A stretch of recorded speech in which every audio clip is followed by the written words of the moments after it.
Hi, I'm Edwin C. De La Serna. You can call me Dwin na lang for short. And I came from Barangay Ampidwan, San Mateo, Rizal.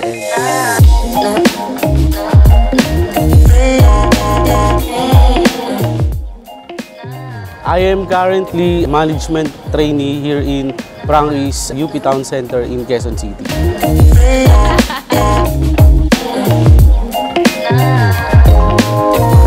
Fun facts about me is I am a shy type person. Minsan makulit po ako. And then mahilig po akong manood ng mga anime series.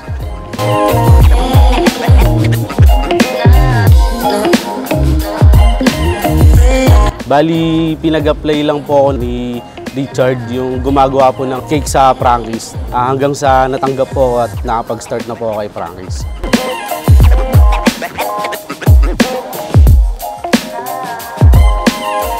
Nag-start po kay Prangis way back June 2017. Nag-start po ako as a kitchen team member kay Prangis City Gold po. And then hanggang sa na-promote po ako na kitchen team leader. And then ngayon po, isa na po ako sa mga management trainee po dito kay Prangis.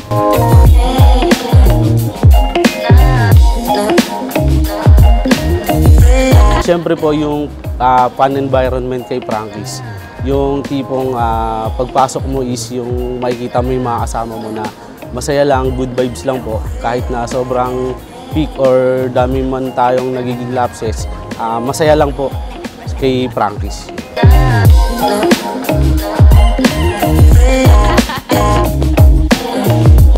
Favorite Prangis memories ko po is yung na-promote po ako as a management trainee. Isa po yun sa pinakamagandang iti-treasure ko po na memories sa buhay ko. Kasi siyempre binigyan po ng opportunity ng management na maging part po nila.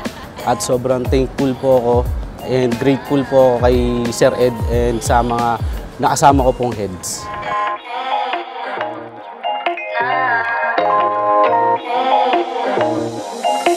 Yung current big thing po na nangyari sa life is yung naka-line up po akong IDP Junior Supervisor po ngayon kay Prangis.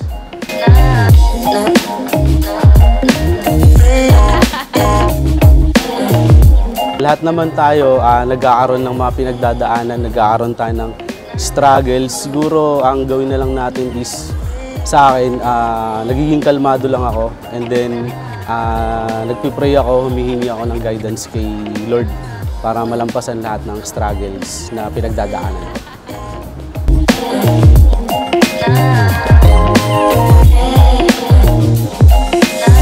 Si Prangis is sobrang nakatulong po siya sa akin financially and sa career growth ko po. Sobrang laking tulong po yung naitulong ni Prangis para sa akin po.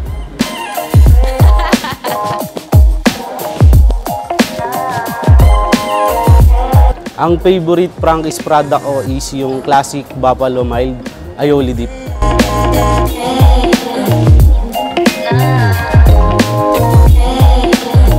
Best career lesson sa life ko is yung palagi lang natin sipagan sa araw-araw.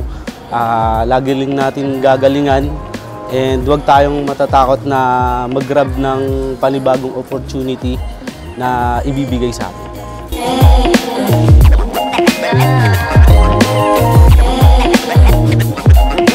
Huwag lang tayong magsasawang magpasalamat sa Panginoon, meron man o wala.